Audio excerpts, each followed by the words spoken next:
네, 오늘도 예배 자리를 지키고 계신 청년 여러분, 그리고 산부 예배 공동체 여러분들을 사랑하고 축복합니다.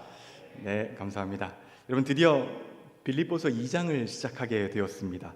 1장을 네, 이것도 아니고 저것도 아니고 1장을 마치는데 생각보다 시간이 더 오래 걸린 것 같아요. 그럼에도 1장을 잘 마쳤고요. 이제 하나님께서 주실 은혜를 기대하면서 우리가 함께 2장을 살펴보려고 합니다. 다만 잘 아시는 것처럼 오늘 이 예배를 시작으로 청년부 수련회도 시작을 하게 됩니다. 그러니까 우리가 지금 함께 드리고 있는 이 예배는 감사하게도 산부 예배이면서 동시에 청년부의 개회 예배의 성격도 가지고 있는 것입니다. 그래서 빌립보서 2장 1절에서 11절의 말씀을 두 번 설교하려고 합니다. 일단 오늘은 청년부 수련회인 만큼요, 청년부 수련회 주제인 코이노니아를 중심으로 한번 먼저 말씀을 전하려고 합니다. 그리고 다음에 제가 이 자리에 설 때 다른 주제로, 제가 진짜로 하고 싶은 주제로 설교를 한 번 더 전하려고 합니다. 두 번 본문을 보니까 당연히 여러분 이해도 더 잘 될 거라고 생각을 합니다. 아무쪼록 오늘부터 청년부 수련회가 시작이 되는데요, 여러분께서 청년부 수련회를 위해서 기도해 주시고요, 몸은 가시지 않더라도 마음은 그 자리에서 저희와 함께 기도해 주시면 참 좋을 것 같습니다. 여러분, 지금 청년부 수련회가 포스터로 나와 있는데요, 우리가 신앙생활하면서 참 많이 듣게 되는 말 중에 하나가 바로 저 코이노니아라는 말입니다. 참 많이 듣는 말입니다. 그래서 역시 이번 청년부 수련회 주제도 코이노니아입니다. 수련회 포스터를 참 예쁘게 잘 만들었지 않습니까? 코이노니아. 여러분, 코이노니아라는 단어는요, 헬라어로 보면 그 뜻은 나눔, 교제, 사귐, 친교와 같은 것들을 의미하는 단어입니다. 오늘 본문에서도 혹시 보니까 여러분 역시 코이노니아라는 단어가 사용이 되고 있습니다. 우리 1절을 한번 같이 읽을까요? 본문 1절입니다. 그러므로 그리스도 안에 무슨 권면이나 사랑의 무슨 위로나 성령의 무슨 교제나 긍휼이나 자비가 있거든 이라고 말을 하죠. 여러분, 여기에서 교제라고 써있는 단어가 원어로 보면 바로 코이노니아라고 적혀 있습니다. 여러분, 코이노니아는 제가 좀 전에 이렇게 말씀드렸죠. 나눔, 교제, 사귐, 친교를 의미한다라고 말씀을 드렸어요. 코이노니아는 크게 두 가지의 영역에서 사용이 됩니다. 첫 번째로는 삼위일체 하나님과 우리 인간의 교제를 말할 때 코이노니아라는 단어를 많이 사용을 하고요, 두 번째로는 성도 간의 사귐, 그러니까 저와 여러분 간의 사귐, 여러분과 여러분과의 사귐을 의미할 때도 역시 코이노니아라는 단어를 쓰게 됩니다. 그렇다고 해서 이 둘의 별개의 의미는 아닙니다. 서로 연결되어 있는 것이죠. 우리가 함께 신앙생활 하는 이유는 당연히 하나님을 만나기 위해서죠. 그렇게 하다 보면은 성도와 이웃들을 만나게 되어 있습니다. 이것이 모두 다 코이노니아입니다.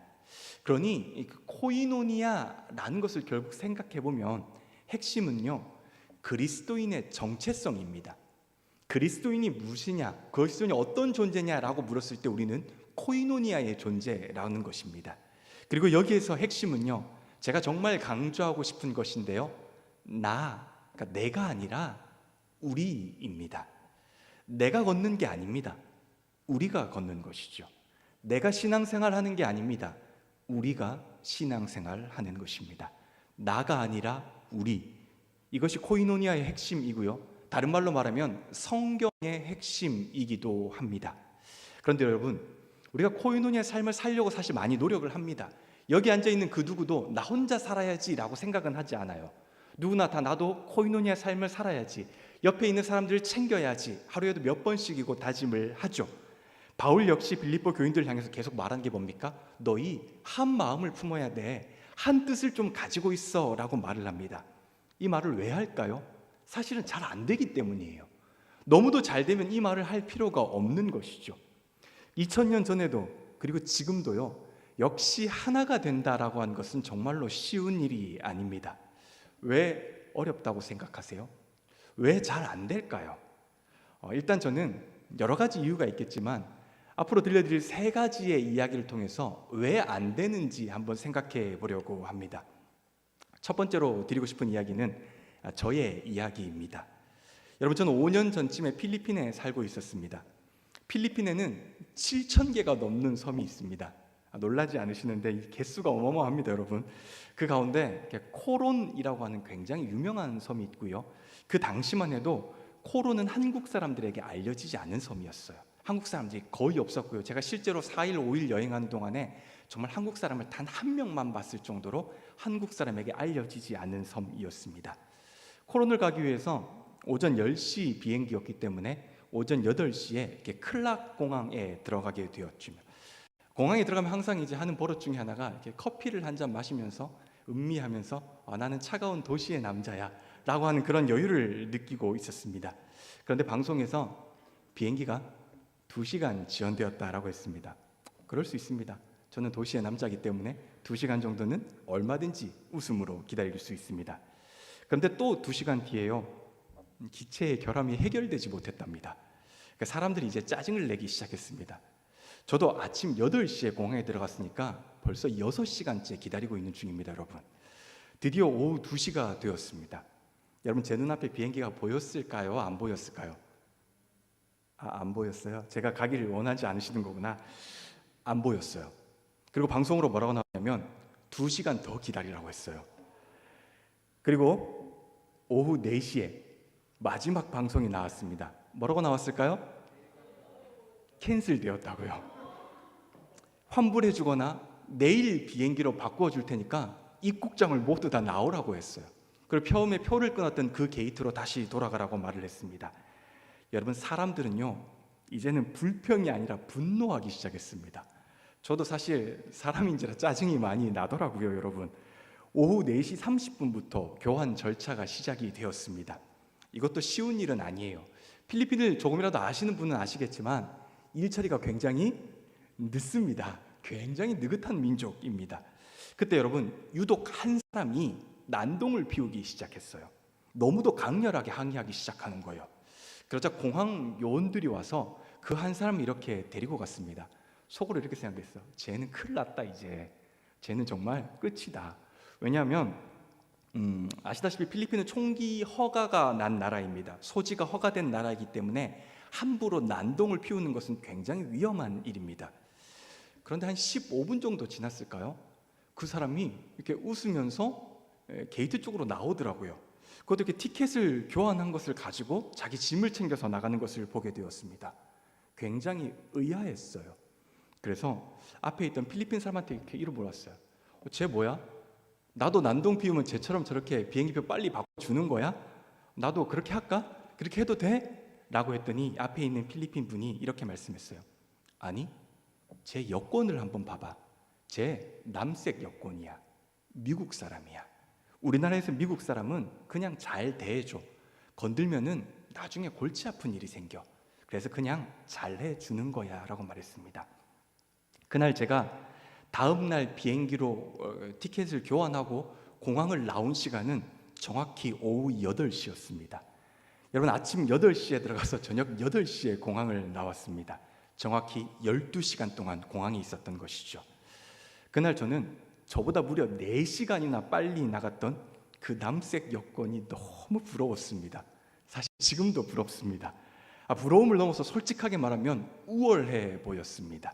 물론 여행을 하다가 나중에 저의 녹색 여권이 이렇게 약간 그런 대접을 받은 적도 분명히 있기는 합니다. 그러다 보니까 여러분, 저도 모르게 여권의 색깔이 사람을 판단하게 되는 약간 우월감의 상징이 되어버린 나쁜 버릇이 들게 되었어요. 여권의 색깔을 보고 그 사람을 판단해 버리는 아주 좋지 못한 선입견이 저에게 생기고 말았습니다. 두 번째 이야기는 우리나라 이야기입니다. 아마 여러분은 피부에 그렇게 와닿지는 않을 거예요. 사실 이 이야기를 하는 저도 크게 마음에 피부에 와닿지는 않습니다.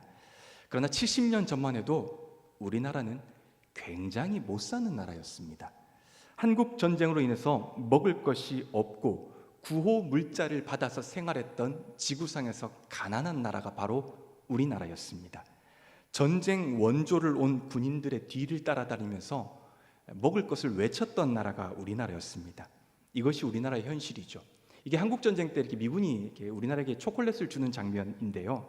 그래서 기브 미 초콜릿은 생존 언어였어요. 이거는 그냥 무조건 입에 달고 살아야 하는 말이었습니다. 그로부터 여러분 70년 뒤, 사실 많은 년도 아니죠. 우리나라는 정말로 잘 사는 나라가 되었습니다. 이제 일반 초콜릿은요, 줘도 안 먹습니다. 애들한테 이걸 줬더니 버리고 간 아이도 봤습니다. 생 초콜릿이나요? 왜 메이커 중에 고 이렇게 삐바 있지 않습니까? 여러분 그런 것들을 줘야 받지, 이렇게 슈퍼에서 사는 이런 싸구려 초콜릿을 주면 아이들을 받지 않습니다. 이제 우리나라 사람들은 가난한 나라에서 일을 하러 온 사람들을 무시합니다. 특히 외국인 노동자라고 대해서 함부로 대하고 월급도 제대로 주지 않습니다. 걸핏하면 불법 체류자로 신고하겠다고 윽박 지릅니다. 이게 우리나라에서 지금 동남아 노동자들이 항의하고 데모하는 장면입니다. 특히 우리나라 사람들은요, 피부가 까맣고 혹은 동남아라는 타이틀을 가지고 있으면 우리나라의 우월감은 최고조에 이릅니다. 이들을 함부로 막 다루고 있습니다. 여러분, 그 옛날 사진과 지금 이 현재에 벌어지고 있는 사진을 동시에 보면 어떤 느낌이 드십니까? 몇백 년 전의 이야기가 아닙니다, 여러분. 고작 70년 전의 이야기입니다. 세 번째 이야기는 성경에 잘 나오는 이스라엘의 이야기를 한번 드리고 싶어요. 이스라엘 민족은, 유대인들은 자기들이 굉장히 특별하다고 믿었습니다. 사실 틀린 말은 아니죠. 왜냐하면 자기들은 하나님께로부터 선택받은 민족이라고 생각했어요. 물론 선택받았죠. 그런데 문제는 자기들을 소개하는 단어, 자기들의 제1의 정체성이 뭐냐면 바로 이 선민이라고 하는 것입니다. 선민은 선택받은 민족의 줄임말을 가지고 선민이라고 말을 합니다. 이 선민은 여러분 굉장히 나쁜 뜻이 한 가지 내포되어 있습니다. 나는 선택받은 민족이야. 아직 이거 PPT 아닙니다. 아직 이거 아니죠. 나는 선택받은 민족이야 라고 말을 하면 그 말 뜻에서는 무슨 말이 되어 있습니까? 너는 선택받지 못했어 라는 말이 자동으로 내포되어 있는 것입니다. 그러니까 나는 선택받고 너는 선택받지 못한 것입니다. 이 선민 사상의 핵심이 무엇일까요? 위키피디아에는 선민을 설명하는 말을 찾아보면 이렇게 등장합니다. 선민은 특정 민족이나 집단이 신이나 신적 존재에게 선택되어 다른 민족에 비워 우월한 지위를 가진다고 믿는 민족이다. 그러한 믿음의 그런 것을 선민의식 또는 선민사상이라고 한다라고 말을 합니다. 그러니까 선민사상 자체가 나쁜 것은 아닌데요, 이것이 우월감으로 발전될 수 있는 요지가 굉장히 높습니다. 그래서 이것을 제1의 자부심으로 갖고 살면 곧 우월감이 생기기 마련입니다.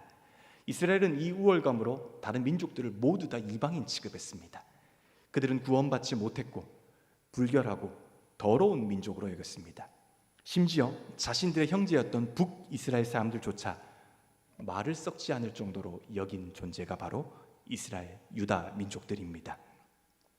여러분, 제가 지금 짧게 들은 이 세 가지 이야기에서 모두 다 나타나는 감정은요, 우월감입니다. 여권의 색이 우월감이 되어버렸고요, 잘 사는 것이 우월감이 되어버렸고, 선민이라고 하는 생각이 우월감이 되어버렸습니다. 우월감이 알게 모르게 이렇게 내 마음의 중심에 자리 잡잖아요.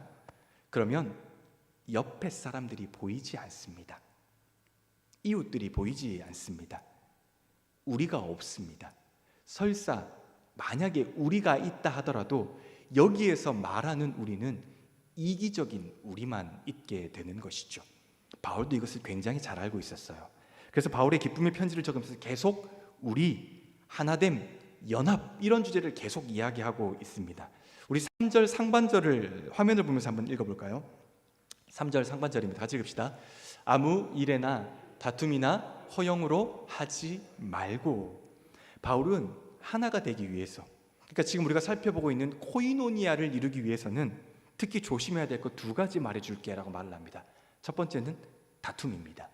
그런데 바울이 말하는 다툼은요, 옆에 사람들과 싸우는 다툼이기도 하지만 더 근본적인 다툼이라고 하는 여기서 의미는 당파심을 말합니다. 쉽게 말하면 끼리끼리 뭉치는 거예요. 네 편 내 편 나누는 거예요. 너는 남의 편, 이 사람만 내 편.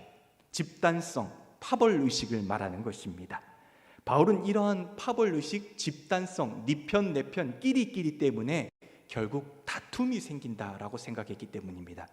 그리고 허영은 우리가 잘 아는 것처럼 과시하는 것입니다.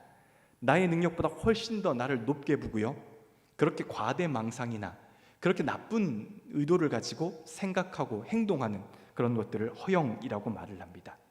여러분, 다툼이나 허영은요, 하나님을 향한 신앙이 아니에요. 그냥 자기 만족인 거예요. 자기 자랑인 거입니다. 사람들과 비교해서 내가 조금 더 나은 것 같다라는 그 생각, 옆 사람과 비교해 보니까 나는 좀 더 괜찮은 사람인 것 같아, 나는 좀 더 하나님 앞에서 신실한 사람인 것 같아 라고 하는 그런 나쁜 생각을 말하는 것입니다. 마치 없는 것을 있는 것처럼 보여주고 싶은 것이죠. 이런 다툼이나 허영의 출발점이 바로 우월감이에요. 알게 모르게 나는 저 사람보다 조금 더 나은 것 같은데, 알게 모르게 나는 저 사람보다 조금 더 신실한 것 같은데, 하나님, 저는 저 사람 같지 않잖아요 라고 하는 마음을 먹는 순간부터 우리 마음엔 다툼과 허영이 생길 수밖에 없습니다. 나는 너랑 여권색이 달라, 나는 너랑 급이 달라, 나는 너랑 먹는 게 달라, 나는 너랑 사는 게 달라, 나는 너랑 신앙생활하는 수준이 달라. 여러분, 이런 마음을 먹기 시작하면은 결국 우리의 코이노니아는 흐트러질 수밖에 없는 겁니다. 우월감으로 끼리끼리 모이다 보니까 다툼이 생기는 거죠. 우리 집단, 너네 집단, 내 편, 네 편이 생기는 것이죠. 그런 부류의 사람들을 생각 없이 동경하면 마음속에 허영이 일어나는 것입니다. 이 다툼과 허영이 내 마음속에 자리 잡기 시작하면 코이노니아는 없습니다. 우리라는 단어는 있을 수가 없습니다. 코이노니아라고 하는 것은 결국 이루지 못할 기치에 불과한 것입니다. 그럼 어떻게 하면 될까요? 성경은 우리에게 뭐라고 말해주고 있을까요? 오늘 바울은 2000년 전에도 그런 자신 교회의 모습을 보면서 어떻게 해결 방안을 제시하고 있을까요? 바로 오늘 우리에게 두 가지 해결 방안을 제시하고 있습니다. 첫 번째로는 바울이 우리에게 이렇게 말을 합니다. 그것을 해결하기 위해서, 코이노니아를 진정으로 누리기 위해서는 공동의 충성심을 마음에 품어야 해 라고 이야기합니다. 여러분, 우리 2절을 한번 같이 읽어볼까요? 2절입니다. 마음을 같이하여 같은 사랑을 가지고 뜻을 합하여 한 마음을 품어. 여러분, 이 구절에서 많이 강조되는 단어가 같이, 같은, 합하여 라고 하는 단어들입니다. 바울은 알았던 거예요. 다툼과 허영을 없애고요, 우리가 하나가 되기 위해서는 결국 공동의 충성심이 필요하다는 것을 잘 알고 있었습니다. 여러분, 공동의 충성심이라고 하는 것이 무엇을 말할까요? 그러니까 우리가 일을 하는데 한 가지의 목표와 한 가지의 목적으로 일을 하는 것입니다. 누구에 대한 충성심을 우리가 일을 하는 것입니까? 예수 그리스도에 대한 충성심으로 일을 하는 것입니다. 바울이 말하는 것을 제가 오늘의 말로 조금 풀어서 설명하면 이렇게 될 것 같습니다. 옆 사람과 하나가 되는 게 참 쉽지 않지. 옆 사람을 이해하고 함께 걷는다라고 하는 게 참 쉽지 않지. 우리라고 말하기에 정말 쉽지 않잖아. 그러니까 먼저 친해지려고 하고 먼저 하나가 되려고 일부러 노력하는 것은 진짜로 어려운 일이야. 그러니 그런 목표를 1순위로 갖기보다는 차라리 먼저 그리스도를 향한 공동의 목표를 가져. 그런 목표를 향해서 우리가 일을 하다가 보면은 자연스럽게 우리는 친해질 수 있을 거야. 자연스럽게 우리는 연합이 될 수 있고 자연스럽게 우리는 하나가 될 수 있어 라고 바울은 말을 하는 것입니다. 이것을 오늘 저와 여러분의 언어로 다시 한번 풀어보자면 여름 수련회입니다. 여러분, 누군가에게 여름 수련회는 쉽지 않은 자리일 겁니다. 교회에서 한번 보는 것도 사실 일주일 만에 한번 보는 것도 쉽지 않은데 이제 2박 3일 동안 계속 얼굴을 부딪혀야 한다. 사실 이거는 누군가에게 어려운 일일 수도 있습니다. 매일 보면 인사해야 되고 밥 먹었냐고 한 번 더 물어봐 줘야 되고 잘 있는지 한 번 더 챙겨야 하는 일은 귀찮은 일일 수도 있습니다. 그런데 여러분, 그런 친함과 그런 먼저 손 내밈이 1번이 아니라 우리가 은혜 받는 자리에서 하나님을 향해서 함께 예배를 드리겠다, 이 자리에서 예수 그리스도를 우리가 함께 만나겠다라고 하는 것이 1번의 공동의 목표가 되면은, 그렇게 목표를 향해서 신앙생활하고 수련회 생활하다 보면은 자연스럽게 친해질 수가 있는 것입니다. 자연스러운 코이노니아가 이루어지는 것이죠. 그러니 여러분, 부디 수련의 기간 동안 옆 사람과 먼저 친해지겠다라고 하는 것이 1번의 목표가 아니라 최선을 다해서 하나님께 예배를 드리겠다, 그 자리에 옆에 사람을 한 번 더 쳐다보겠다라고 하는 그런 마음을 가지고 수련에 참여하셨으면 좋겠습니다. 그것이 곧 우리의 코이노니아입니다. 물론 신앙생활도 마찬가지입니다, 여러분. 바울이 두 번째로 우리에게 말하는 해결 방안은요, 겸손입니다. 우리 3절 후반부부터 4절까지 화면을 보면서 한번 읽을까요? 같이 읽읍시다. 오직 겸손한 마음으로 각각 자기보다 남을 낮게 여기고 각각 자기의 일을 돌볼 뿐더러 또한 각각 다른 사람의 일을 돌보아 나의 기쁨을 충만하게 하라. 여러분, 서두에서 말씀드린 대로 겸손은 다시 한번 제가 다루고 싶은 주제입니다. 일단 겸손이라고 하는 것은요, 잘 아시는 것처럼 내 마음을 낮추는 겁니다. 그리고 상대방을 높여주는 것이죠. 앤서니 디버네덧이라고 하는 작가가요, 유쾌함의 기술이라는 책에서 겸손을 이렇게 표현한 것을 들었습니다. 겸손은 타인보다 우월하다고 생각하지 않는 성품이나 상태를 의미한다. 그러니까 여러분, 앞에서 우리가 우월감이 우리를 하나 되지 못하게 한다라고 했습니다. 그러나 이 우월감의 반대에 있는 겸손은요, 우리를 하나 되게 하는 것입니다. 그래서 코이노니아의 핵심은 사실 또 겸손이기도 합니다. 이것을 예수님을 보면 정말 잘 알 수 있잖아요. 분명 생각해 보면 예수님은요, 저와 여러분보다 월등히 뛰어나신 분입니다. 사실 비교 자체가 되지 않는 분이시죠. 그런데 어떻게 우리에게 모범을 보여주십니까? 우리 6절에서 8절을 세 번역으로 한번 읽을까요? 6절에서 8절입니다. 같이 읽읍시다. 그는 하나님의 모습을 지니셨으나 하나님과 동등함을 당연히 생각하지 않으시고 오히려 자기를 비워서 종의 모습을 취하시고 사람과 같이 되셨습니다. 그는 사람의 모양으로 나타나셔서 자기를 낮추시고 죽기까지 순종하셨으니 곧 십자가에 죽기까지 하셨습니다. 여러분, 예수님의 이런 겸손 덕분에 저와 여러분이 지금 살고 있는 것이잖아요. 예수님의 이 겸손 덕분에 우리가 하나님을 아버지라고 부를 수 있는 것입니다. 예수님께서 보여주신 희생이 바로 이러한 겸손이고요, 저와 여러분 당연히 이 겸손을 따라가야 하는 사람입니다.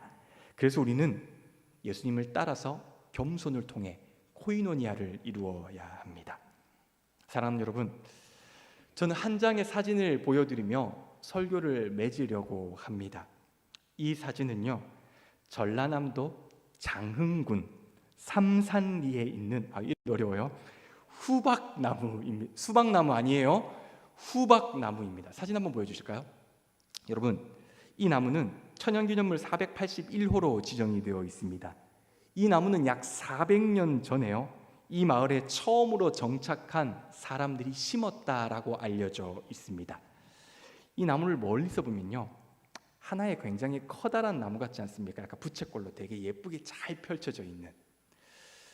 그런데 가까이서 가보면요, 모두가 놀라게 됩니다. 왜냐하면 이 나무는 하나가 아니기 때문이에요. 이 나무는 바짝 붙어서 자라고 있는 3개의 나무입니다. 다음 사진 한 번만 보여주실까요? 이렇게 3개가 바싹 붙어서 자라고 있습니다. 보통 여러분, 나무가 자랄 때 3개가 너무 가까이에 붙어서 자라면 1개나 2개는 말라 죽습니다. 뿌리가 내릴 공간도 적을 뿐더러요, 잎을 펼치지 못하면 광합성이 안 되기 때문입니다. 그런데 이 나무들은 3 나무가 동시에 살기 위해서 다르게 했어요. 가운데 나무는요, 잎을 펼치되 위로만 펼쳤어요. 그리고 양옆의 나무들은요, 잎을 펼치되 자기 쪽에서 오른쪽, 자기 쪽에서 왼쪽만 펼친 거예요. 그래서 멀리서 보면 이 나무는 하나의 나무처럼 보이는 거고요, 부채꼴 모양으로 크게 나무가 형성되어 있는 것입니다. 그래서 이 나무는 3 나무가 마치 한 나무처럼 지금도 자라고 있고요, 뿌리를 서로 얽어서 튼튼하게 자라고 있습니다. 웬만한 비바람과 태풍에도 부러지지 않는 나무가 된 것입니다.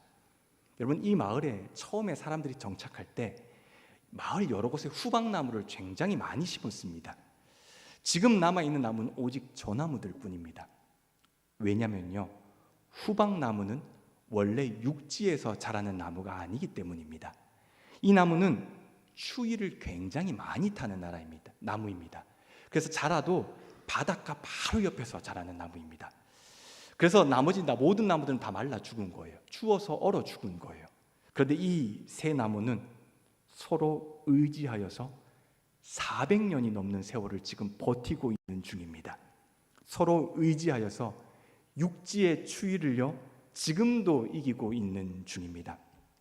만약 세 나무가 서로 한번 자기 잘 살아보겠다고 가지를 아무 쪽으로나 펼쳤으면 여러분 어떤 약한 나무는 분명히 죽었을 겁니다. 그러면 그 죽은 나무 곁에 또 있던 나무는 결국 추위를 이기지 못해서 자신도 죽게 되었을 것입니다. 그런데 이 나무들은 지금도 서로 돕고 지금도 서로 함께 자라고 있는 것입니다. 덕분에 다른 모든 후박 나무들이 죽을 때 이 나무는 앞으로도 계속 잘 살게 될 것입니다. 그래서 이 나무는 결국 천연 기념물이 되었고요, 장훈군의 우표로도 제작이 되고 있습니다. 두 번째 사진 한 번만 다시 보여주시겠어요?